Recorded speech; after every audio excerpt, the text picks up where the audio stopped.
The Melchiors had had 2 children and they decided that was enough. Mrs. Melchior went to Dr. Cattanach for a tubal ligation procedure, which involves blocking or cutting fallopian tubes to prevent pregnancy. She told the doctor that earlier in her life, one fallopian tube had already been removed, so the doctor would only need to remove the single remaining fallopian tube. During the operation, the doctor could see no immediate sign of a second fallopian tube, and so he assumed that she had given him correct information. It turned out that Mrs. Melchior was mistaken about what had happened in the previous operation, and the fallopian tube was intact, but had not been readily visible. She fell pregnant about 4 years later and had a son.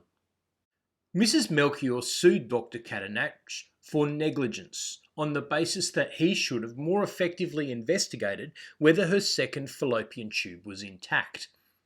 The negligence was pretty clear and wasn't really the issue. The real question was about damages, and in particular the cost of raising the child. After all, these were expenses which they would not have incurred if the operation had been performed without negligence. On the other hand, of course, an award of damages in those circumstances assumes that the child is nothing more than a burden. That's a very harsh call. And yet we do have contraceptives. By having an operation to end fertility, isn't a person really saying, I've decided that on balance, the potential joy of another child is not outweighed by the costs that would involve and by the impact of another child on our life and family?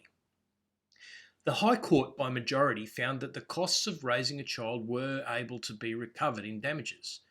Justice Kirby said, ordinary principles of tort liability would entitle the victims of the appellant's wrong to recover from the appellants all aspects of their harm that are reasonably foreseeable and not too remote. By the application of that test, the inclusion in the parent's damages of a component for the costs of child rearing involved no legal or factual error. After this case, however, the Parliament stepped in. Now, sections 49 capital A and 49 capital B of the Civil Liability Act in Queensland prevent a plaintiff from claiming damages for the cost of raising a child after a failed sterilisation procedure or after bad contraceptive advice.